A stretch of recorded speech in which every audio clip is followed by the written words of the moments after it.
राधे श्याम श्याम श्याम, राधे श्याम श्याम श्याम, राधे श्याम श्याम श्याम, राधे श्याम श्याम श्याम, राधे श्याम श्याम श्याम, राधे श्याम श्याम श्याम, राधे श्याम श्याम श्याम, राधे श्याम श्याम श्याम, राधे श्याम श्याम श्याम, राधे श्याम श्याम श्याम, राधे श्याम श्याम श्याम, राधे श्याम श्याम श्याम, राधे श्याम श्याम श्याम, राधे श्याम श्याम श्याम, राधे श्याम श्याम श्याम, राधे श्याम श्याम श्याम श्याम श्याम। जय श्री कृष्णा। आप सबका आज के इस गीता प्रवचन में स्वागत है। कल हमने जो गीता पर चर्चा की थी उसमें भगवान अर्जुन को समझा रहे थे कि जिस प्रकार से संसार में रचे पचे लोग आसक्ति के साथ अपने कर्मों को करते रहते हैं, कर्मों में तल्लीन रहते हैं, उसी प्रकार जो विज्ञानी हैं, जो विद्वान हैं, जिन्होंने ज्ञान प्राप्त कर लिया है, उन व्यक्तियों को भी चाहिए कि वे भी अपने कर्मों को उसी तल्लीनता के साथ करें। बस अंतर इतना हो कि उनमें आसक्ति का अभाव हो जाए, आसक्ति राग रहित होकर वो अपने सभी कर्मों को करते रहें, कर्म करना ना छोड़ें। और एक काम भगवान ने उनको और सौंप दिया, जिनको ज्ञान प्राप्त हो गया है, ज्ञानी हो गए हैं, विद्वान हो गए हैं, सत असत का अंतर समझ गए हैं, अपने आप को शरीर न समझकर आत्मा जान गए हैं, जिन्हें ये पता चल गया है कि संसार में परिवर्तन होता ही रहता है, सदा से चला आ रहा है और सदा चलता रहेगा, इसलिए परिवर्तन से हमारे अंतःकरण में प्रभाव नहीं पड़ना चाहिए। उन व्यक्तियों को भगवान विशेष जिम्मेदारी दे रहे हैं कि आप लोगों का ये कर्तव्य है कि जो लोग अभी अज्ञानी हैं, संसार में ही लगे पड़े हैं, उनके अंदर कोई मति भेद, कोई संशय, कोई भ्रम उत्पन्न ना करें। ये ना कहें कि तुम ठीक से काम नहीं कर रहे हो, तुम तो नरक में जाओगे, तुमको तो पता ही नहीं कैसे आसक्ति रहित होकर कर्म करना चाहिए, तुम तो बस अपने स्वार्थ सिद्धि में लगे हो, ऐसे कह के उनको पतन की ओर नहीं ले जाना है। उद्देश्य उनकी उन्नति कराने का है, उनके कर्मों में से आसक्ति का, राग का हटाना है, उनको आसक्ति रहित बनाना है, उनको राग रहित बनाना है। लेकिन इसके लिए भगवान सुझाव दे रहे हैं कि उनके ऊपर सीधे सीधे आपको लांछन नहीं लगाना है कि तुम तो अब तक जो कर रहे थे वो सब गलत है। इससे ये होगा कि वो जो कर रहे थे वो भी करना छोड़ देंगे कि जब कोई फायदा ही नहीं तो क्यों भगवान की पूजा करें। मान लीजिए वो जप कर रहे थे, लेकिन जप के समय उनका मन इधर उधर भाग रहा था, आपने उनसे कह दिया कि अगर जप में इधर उधर ध्यान जाए तो वो जप नहीं है, तो वो ध्यान को तो एकाग्र करने का प्रयास नहीं करेंगे। करेंगे क्या? जप करना ही छोड़ देंगे कि अरे फिर हमारे जप करने का क्या फायदा जब हमारा मन ही नहीं स्थिर रहता है। जप करने का फायदा है, मन स्थिर हो जाए तो ज्यादा फायदा है। तो पहले उनसे कहो भाई बहुत बढ़िया काम कर रहे हो, तुम जो भी भगवान की पूजा अर्चना, जप, ध्यान, कीर्तन, भजन जो भी कर रहे हो बहुत बढ़िया कर रहे हो। बस जो भगवान से लास्ट में मांगने लगते हो ना, वो मांगना बंद कर दो। भगवान खुद ही इतने बड़े दयालु हैं, सबके परमपिता परमेश्वर हैं, उनको पता है तुमको क्या चाहिए। जैसे जैसे तुम्हारे अंदर से स्वार्थपन खत्म होगा वैसे वैसे भगवान की कृपा तुमको दिखने लगेगी। ऐसे उनको समझाना है ताकि वो जो पुण्य के काम करते चले आ रहे हैं वो उनको बंद ना करें, बल्कि उनमें सुधार करें। सुधार करवाना है, उनका पतन नहीं करवाना है। ऊपर ले जाने के चक्कर में उनको नीचे नहीं गिरा देना है। और भगवान ने अर्जुन को समझाया कि देखो प्रकृति के जो ये गुण हैं, सतोगुण, रजोगुण और तमोगुण, इन्हीं के माध्यम से प्रकृति सारे परिवर्तन लाती है। इन्हीं के द्वारा सबको वो कंट्रोल करती है, नियंत्रित करती है। तो केवल और केवल जो मूढ़ आत्मा हैं, अहंकारी हैं, वे ही जो ये समझते हैं कि मैं सभी कर्मों का करने वाला हूं, मैं करता हूं, मेरे द्वारा क्रियाएं की जा रही हैं। यह भ्रम केवल किसको रहता है? जो अहंकार से युक्त होता है, जो मैं के अलावा उसको कुछ दिखता ही नहीं।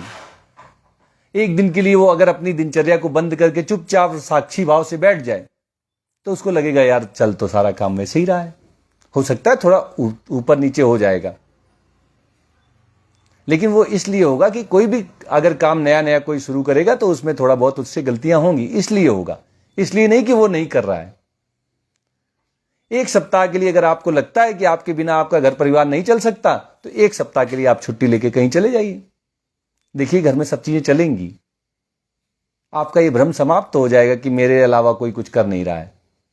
ये केवल और केवल जो अहंकार है वो मनुष्य को इस भ्रम में डाले रहता है कि मैं ही खाली कर रहा हूं, और इसीलिए वो टेंशन में रहता है, परेशान बन के घूमता रहता है कि अरे बड़ा मेरे ऊपर प्रेशर है।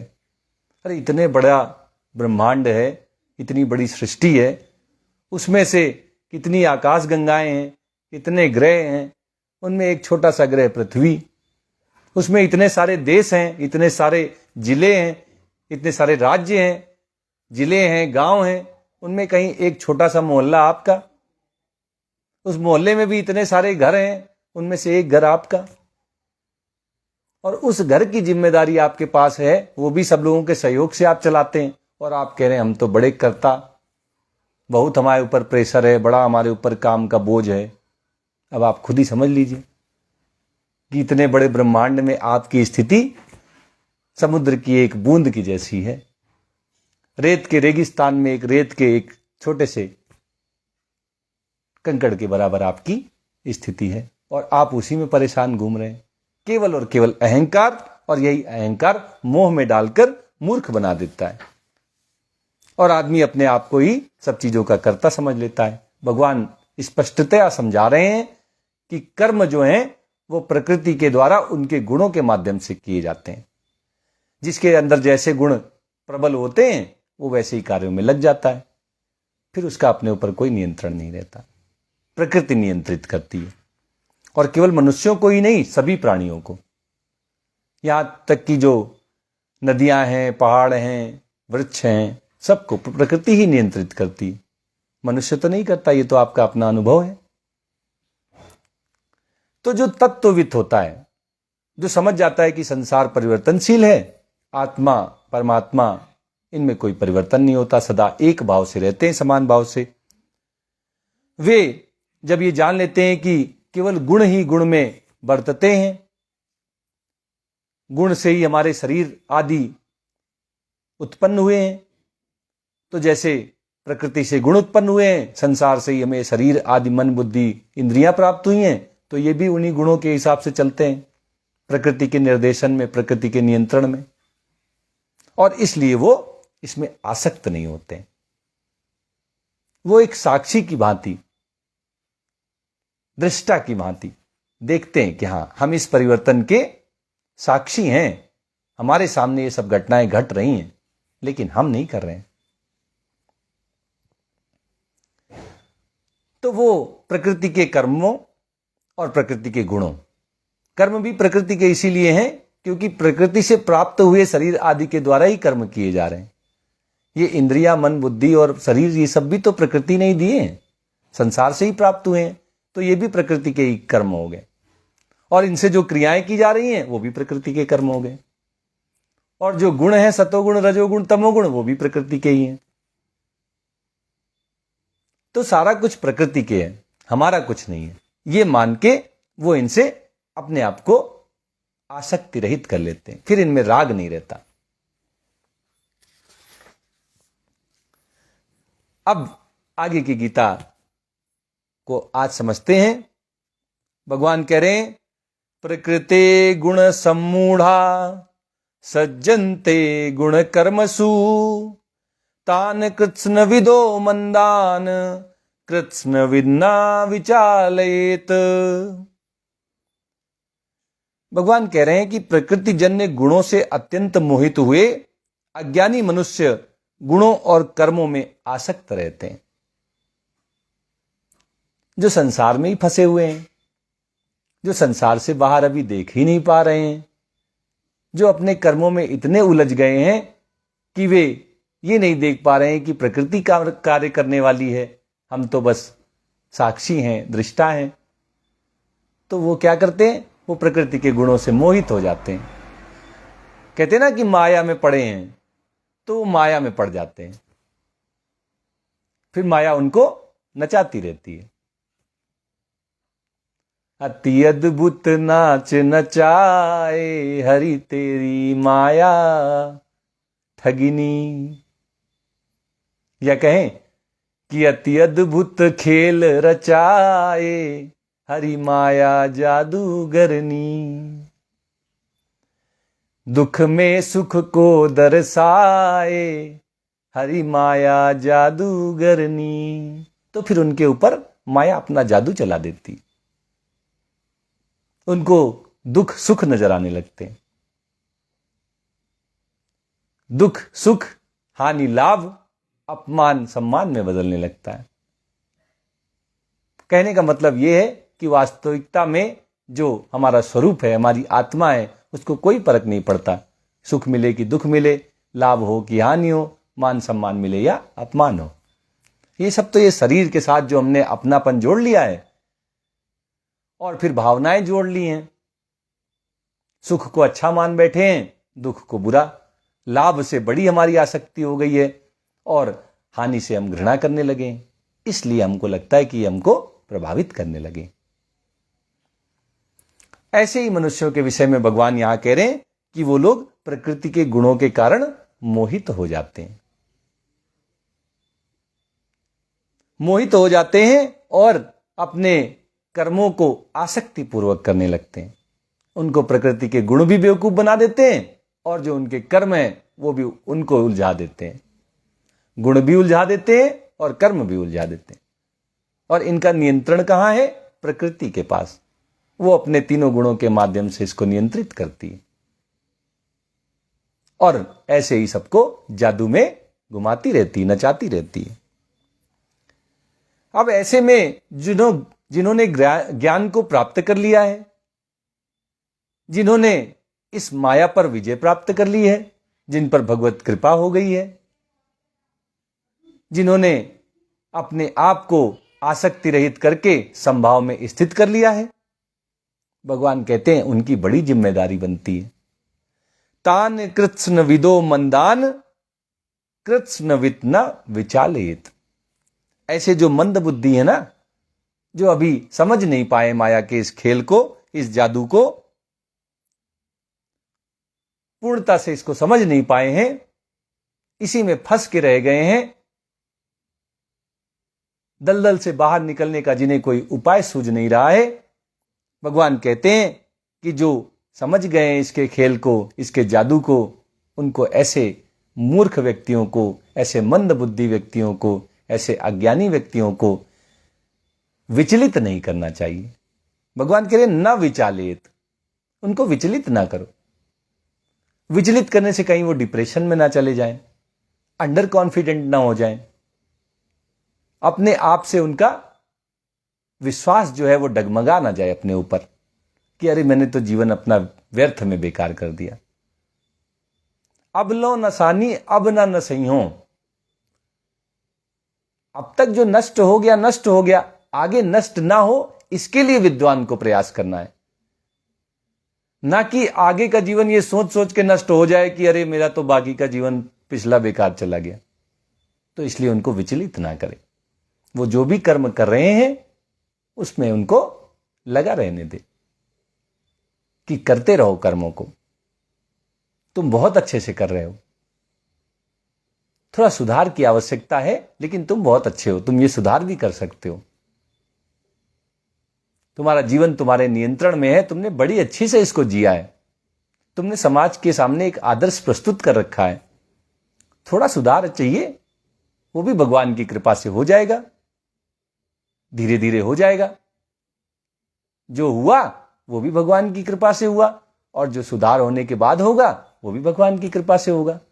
उनको विचलित ना करे, उनके अंदर हीन भावना उत्पन्न ना करे, उनके आत्मविश्वास को डगमगाए नहीं।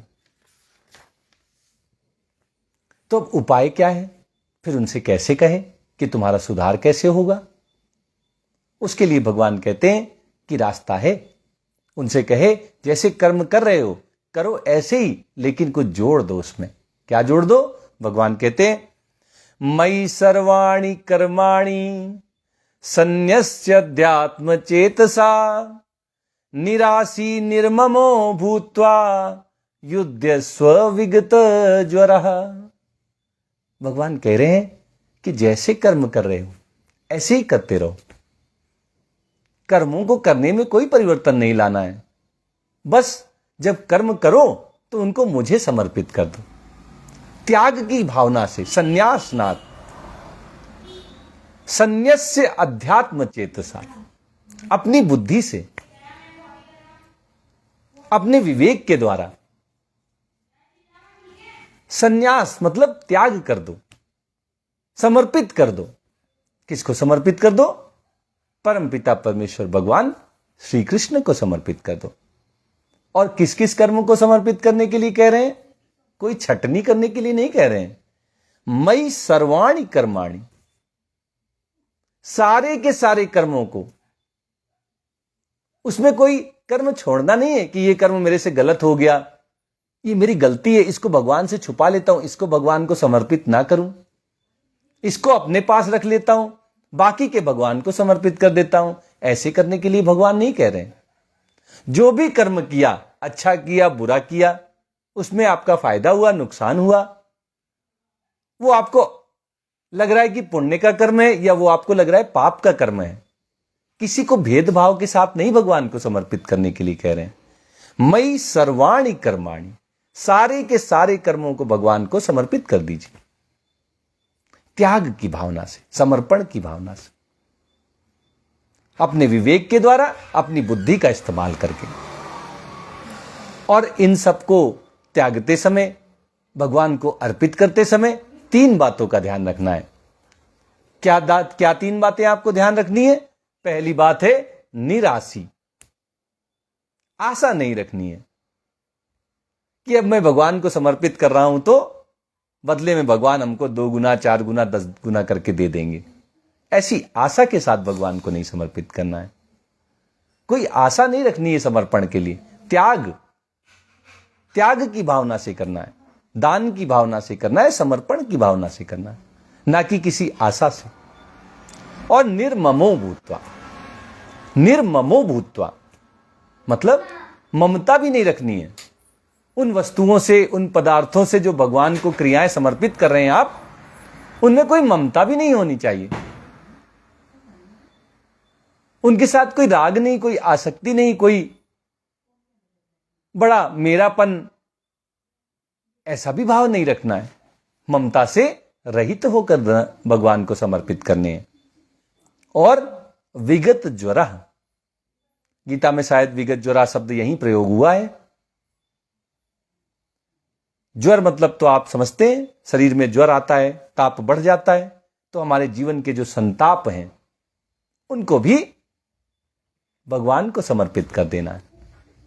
ममता को भी भगवान को समर्पित कर देना है और आशाओं को भी भगवान को समर्पित कर देना। कुछ अपने पास नहीं रखना है। ना कोई आशा हो, ना कोई ममता हो, और ना ही कोई संताप हो। ये भी नहीं लेके घूमना है कि हमसे पाप हो गया था, अब उसी के चक्कर पड़े, अब कैसे इसका प्रायश्चित होगा। भगवान कह रहे चिंता मत करो, जो कर्म हुआ समर्पित कर दो मुझे। अल्लो,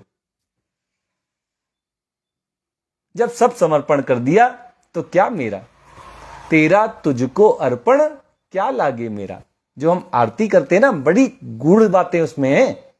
हम सबका ध्यान रहता है कि कितनी जल्दी आरती समाप्त हो जाए।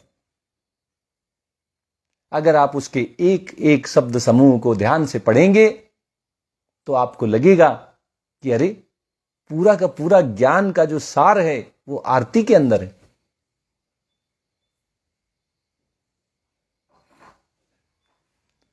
तो इस बात को आपको गूढ़ता से, बड़ी बारीकी से समझना पड़ेगा कि आप बहुत सारे मंत्र पढ़ें, बहुत ज्यादा ध्यान करें, बहुत ज्यादा जप करें। आपने पूरे का पूरा पंचाक्षर स्तोत्र याद कर लिया, आपने रुद्राष्टक याद कर लिया, आपने हरिमाला स्तोत्र याद कर लिया, आपने भगवती की पूरी चालीसा याद कर ली, क्या फायदा हुआ? वो पहले किताब में लिखी थी, अब आपके दिमाग में लिख गई। आपके जीवन में क्या सुधार हुआ? जीवन में सुधार तभी होगा जब हम आप उसको एक एक शब्द समूह का अर्थ अपने जीवन में उतारने का प्रयास करेंगे। यही बात गीता पे लागू होती है। आपने गीता का अध्याय रट लिया, मुझे पूरी गीता याद है, तो क्या हो गया याद होने से? आपको पूरी गीता याद करने की कोई जरूरत नहीं है। भगवान कहते हैं कि मेरी गीता का हर श्लोक अपने आप में संपूर्ण है। एक श्लोक भी आप अपने जीवन में उतार लें, आपका जीवन कृतकृत्य हो जाएगा, धन्य हो जाएगा, आपको अपने जीवन का सर्वोच्च लक्ष्य प्राप्त हो जाएगा। ज्ञान की आवश्यकता जीवन में उतनी नहीं है जितनी कि अपने जीवन में सुधार करने की, उस ज्ञान के द्वारा। ज्ञान की आवश्यकता है, हम सही हैं गलत हैं इसका पता कैसे चलेगा? शास्त्रों के द्वारा ही तो ज्ञान प्राप्त होगा। लेकिन कि श्रेष्ठ पुरुष पहले आचरण में अपने सुधार करते हैं, जैसे जैसे वे अपने आचरण को करते हैं बाकी लोग फिर वैसे ही लगते हैं। तो भगवान इस श्लोक में अर्जुन को समझा रहे हैं कि सारे कर्मों को मुझे समर्पित कर दो, अपने पास कुछ मत रखो। यहां तक कि जब समर्पण करने के लिए जाओ भगवान को, तो आशाएं भी मत बचाओ अपने पास, कोई आशा भी न रखो। ममता भी अपने पास मत बचाओ, ममता भी भगवान को अर्पित कर दो। और किसी तरह का कोई संताप ना हो, कोई पाप किया है ऐसी कोई भावना ना हो, पापों के प्रति कोई प्रायश्चित का भाव भी न रखो, सब भगवान को समर्पित कर दो। और ऐसा करने के लिए आवश्यकता किस चीज की है? रुपए की, पैसे की, घर की, कार की नहीं। संन्यस्य अध्यात्म चेतसा, आध्यात्मिक बुद्धि के द्वारा, विवेक के द्वारा सब चीजों को समर्पित कर दो और अपने पास कुछ भी मत रखो। ये भगवान अर्जुन को उपदेश देते हुए कह रहे हैं, युद्धस्व, युद्ध करो। युद्ध अर्जुन के लिए कर्तव्य है। क्षत्रिय कुल में उत्पन्न हुआ है, धर्मयुक्त उसके सामने, युद्ध सामने खड़ा हुआ है उसके आगे, तो उसका काम है, उसका कर्तव्य है। एक क्षत्रिय होने के नाते उसका दायित्व है। और भगवान कह रहे हैं कि इसलिए बिना आशा रखे, बिना ममता रखे, बिना किसी संताप के कि मेरे अपने लोग मारे जाएंगे, मृत्यु हो जाएगी मेरे गुरुओं की, मेरे पितामह की, मेरे मामाओं की, मेरे चाचाओं की, मेरे ताऊओं की, मेरे बच्चों की, मेरे पुत्रों की, पौत्रों की, ये सब भावनाएं मत रखो, कोई संताप ना हो। इनसे रहित होकर युद्ध रूपी अपने कर्तव्य कर्म को करो। हम सबके लिए भगवान का उपदेश अपने कर्तव्य कर्मों को करना है, लड़ाई झगड़ा करने के लिए नहीं। भगवान कह रहे हैं कि इस श्लोक को पढ़ो और बिना ममता के बस मार काट मचा दो, ऐसे नहीं कह रहे। कह रहे हैं बिना किसी आशा के, बिना किसी ममता के, बिना किसी संताप के अपने कर्मों को करो जो तुम्हें कर्तव्य रूप में तुम्हारे जाति के हिसाब से, तुम्हारे धर्म के हिसाब से, तुम्हारे कुल परंपरा के हिसाब से प्राप्त हुए हैं, उनका निर्वाहन करो, अच्छे से निभाओ, भली भांति उनका पालन करो।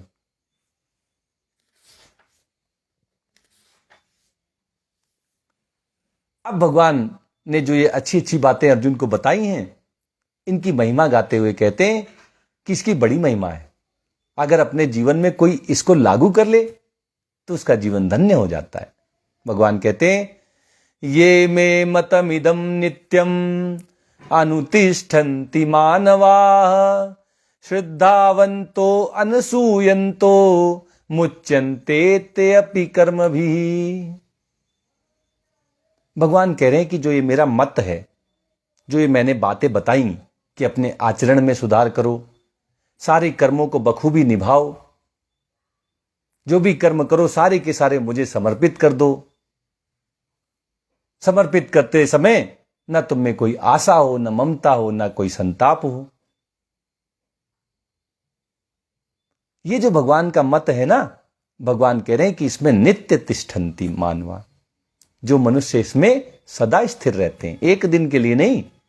गीता को अपने जीवन में एक दिन के लिए नहीं उतारना है कि आज पढ़ा है तो आज गीता का पालन करेंगे, आज गीता के हिसाब से जीवन जिएंगे। आज गीता से सीखा है तो आज से हमेशा के लिए अपने जीवन में गीता के इस पाठ को उतार लेंगे। नित्यम भगवान कह रहे हैं, यदा कदा नहीं कह रहे हैं, सुबह शाम रात टाइम भी नहीं बता रहे हैं, नित्यम हमेशा। अनुतिष्ठन्ति अनुसरण करते हैं।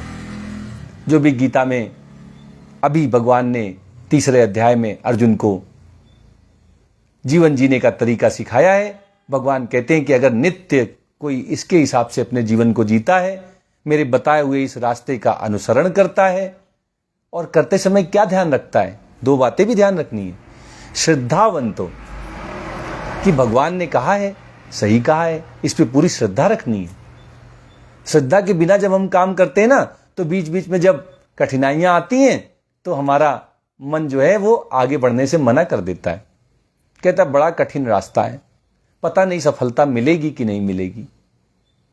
वहां श्रद्धा काम आती है, हमारा विश्वास जो है हमें सपोर्ट करता है, हमारा साथ देता है, हमें आगे बढ़ने की प्रेरणा देता है। इसलिए श्रद्धा के भाव से भगवान के इस मत का अनुसरण करना है। और दूसरा, भगवान कहते हैं अनसूयंतो, दोष दृष्टि नहीं रखनी है, इसके प्रति कोई दोष दृष्टि नहीं रखनी है कि अरे हम तो अपना काम कर रहे हैं लेकिन दूसरा नहीं कर रहा है, दूसरा नहीं कर रहा है, नहीं कर रहा है, आप तो अपना काम करिए। ये ऐसे ही है जैसे सफाई सफाई को आकर्षित करती है, गंदगी गंदगी को आकर्षित करती है। अगर कहीं थोड़ा सा आप कूड़ा डाल दीजिए, आप अगले दिन जाके देखेंगे वहां पे कई लोगों ने कूड़ा डाल दिया है। और अगर आप किसी स्थान को थोड़ा साफ कर दीजिए तो आप देखेंगे कि अगर किसी के हाथ में गलती से कूड़ा भी रहा होगा तो भी उसने उस स्थान पे नहीं डाला होगा कि अरे इधर साफ सुथरा है, इधर गंदा नहीं करना चाहिए, और जहां थोड़ा गंदा है वहां बहुत गंदा करना चाहिए। ये सबके मन में भावना रहती है, आपने भी अनुभव किया होगा। तो भगवान भी यही बात कह रहे हैं कि दोष दृष्टि नहीं रखनी है कि फलाना तो अपना काम नहीं कर रहा है, हम काहे करें, हमारा लड़का तो हमारा सेवा नहीं कर रहा तो हम भी काहे अपने लड़का बड़े कुछ कह के जाई। ऐसी भावनाएं नहीं रखनी। भगवान ने मनुष्य जन्म तो सबको दे दिया है, लेकिन आगे इस जन्म का कौन सदुपयोग करता है, कौन इसका दुरुपयोग करता है, ये पूरी की पूरी स्वतंत्रता मनुष्य ने हर किसी को देके भेजा है। परमपिता परमेश्वर ने हमें पूर्ण स्वतंत्रता दी है। हम इस मनुष्य जन्म को चाहे जैसे पशुओं की भांति जी लें या आदर्श पुरुषों की भांति अपने जीवन को जिए। आपकी कोशिश होनी चाहिए कि मुझे आदर्श पुरुषों की भांति अपने जीवन को जीना है। भगवान ने गीता में जो रास्ता दिखाया है उस पर चलना है। और कोई चलता है नहीं चलता है, सुधार होगा और तब एक दिन वो हमारी जैसी स्थिति में पहुंच पाएगा। लेकिन हमको उसकी स्थिति में नहीं चले जाना है, हमको नीचे नहीं गिरना है, हमको अपने जीवन के परम लक्ष्य परमपिता परमेश्वर को प्राप्त करके ही जाना है। ये बड़ा दुर्लभ मनुष्य जीवन है। इस बार तो मिल गया है, पता नहीं अगली बार कब मौका मिलेगा, तो इस मौके को चूकना नहीं है। इस बार पूरा जोर लगा देना है, इस बार भगवान तक पहुंच के ही रुकना है। तो जो भी भगवान की इस जीवन जीने की कला को अपने जीवन में लागू करता है, हमेशा के लिए नित्यम अनुतिष्ठन्ति, इन बातों का अपने जीवन में सदा सदा के लिए अनुसरण करता है, श्रद्धा पूर्वक भगवान के कहे हुए वचनों को अपने जीवन में लागू करता है और भगवान के वचनों में कोई दोष दृष्टि नहीं देखता, भगवान से कोई ईर्ष्या नहीं रखता है, तो भगवान कहते हैं मुच्यन्ते ते अपि कर्म भी।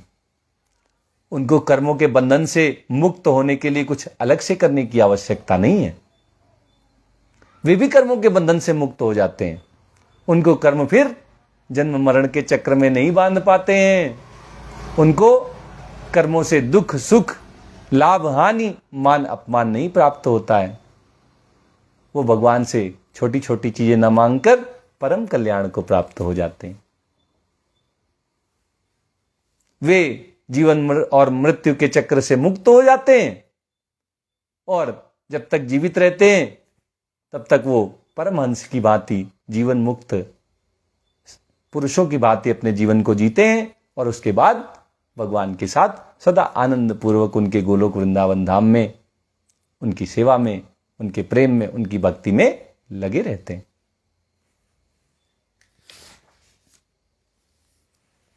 आगे भगवान कहते हैं, ये त्वे तदभ्यसूयन्तो नानुतिष्ठन्ति मे मतम सर्वज्ञान विगुणांस तान विद्धि नष्टान चेतसा।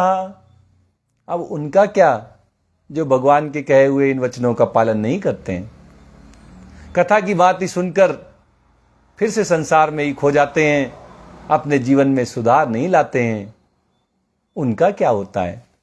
भगवान कहते हैं, जो मनुष्य मेरे इस मत में दोष दृष्टि करते हैं, इसका अनुष्ठान नहीं करते हैं, अपने जीवन में इसको लागू नहीं करते हैं, मेरे कहे हुए वचनों के अनुसार अपने जीवन में सुधार नहीं करते हैं, भगवान कहते हैं कि उनके पास चाहे जितना ज्ञान हो, सर्व ज्ञान विमूढ़ान, उनका सारा का सारा ज्ञान मोहित हो जाता है, मोह के कारण बेकार हो जाता है, व्यर्थ चला जाता है।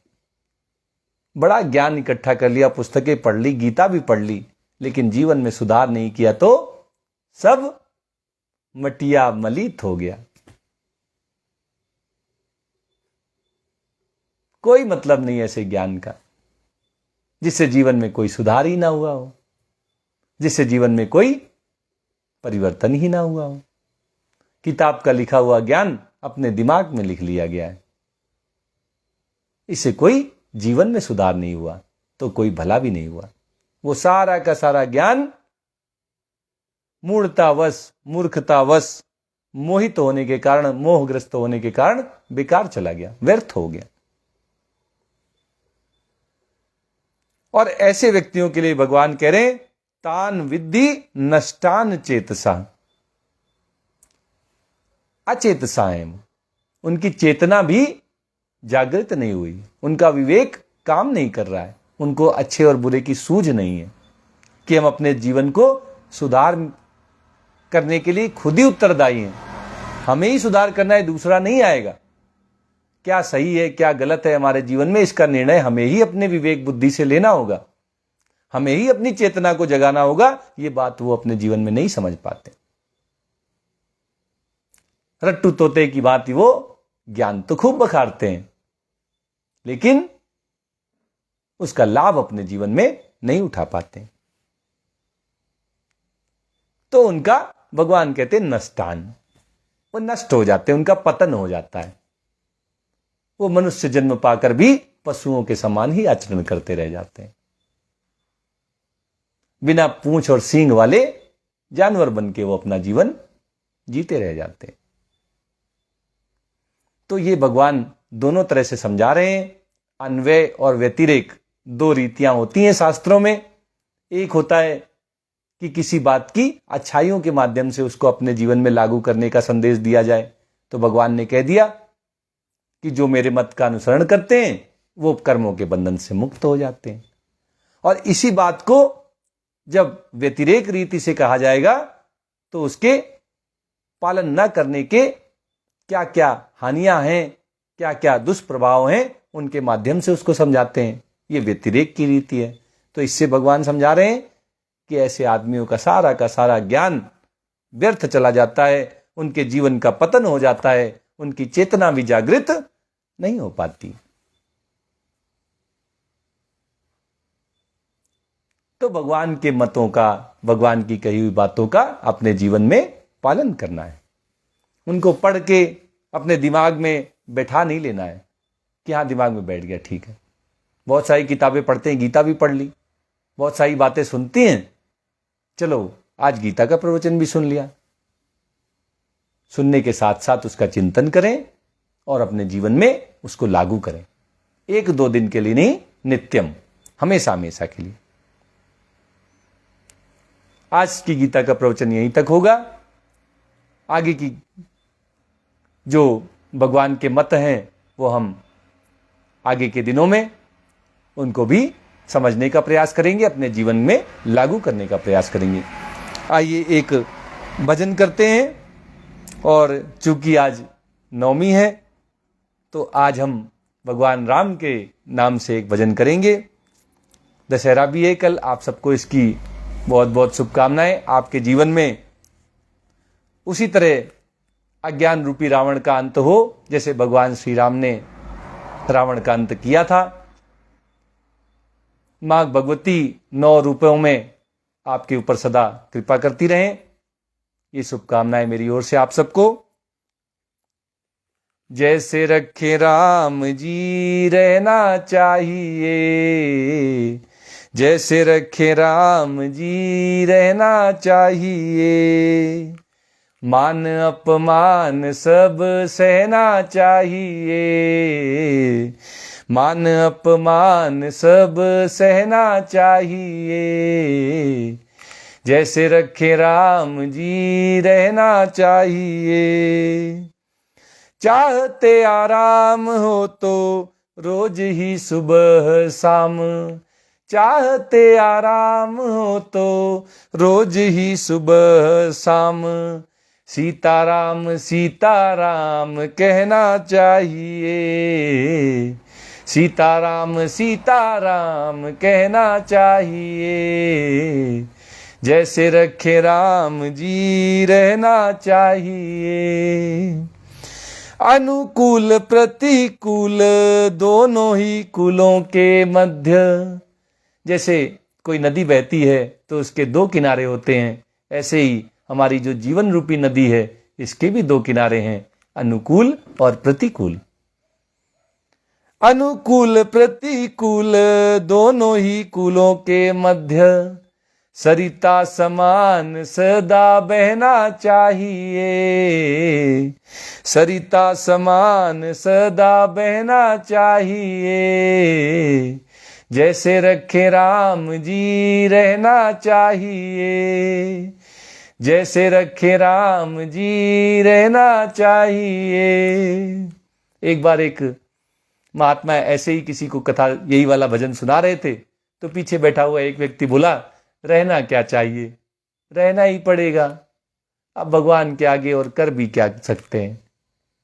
तो जब हमको रहना ही पड़ेगा तो क्यों ना भगवान को समर्पित करते हुए, भगवान की भक्ति प्रेम करते हुए अपने जीवन को जिए। रहो सदा शान से भरोसे भगवान के, रहो सदा शान से भरोसे भगवान के। काल के भी डर से ना डरना चाहिए, काल के भी डर से ना डरना चाहिए। जैसे रखे राम जी रहना चाहिए, जैसे रखे राम जी रहना चाहिए। देह का अध्यास छोड़ ममता से मुंह मोड़, देह का अध्यास छोड़ ममता से मुंह मोड़। होके मुक्त मही पर विचरना चाहिए, होके मुक्त मही पर विचरना चाहिए। जैसे रखे राम जी रहना चाहिए, जैसे रखे राम जी रहना चाहिए। पंथ हो कि वेश हो देश परदेश हो, पंथ हो कि वेश हो देश हो परदेश हो। समता ही चित्त में उभरना चाहिए, समता ही चित्त में उभरना चाहिए। जैसे रखे राम जी रहना चाहिए, सीताराम सीताराम कहना चाहिए। जैसे रखे राम जी रहना चाहिए, सीताराम सीताराम कहना चाहिए। जय श्री कृष्णा, जय श्री कृष्णा, जय जय श्री राधा कृष्ण।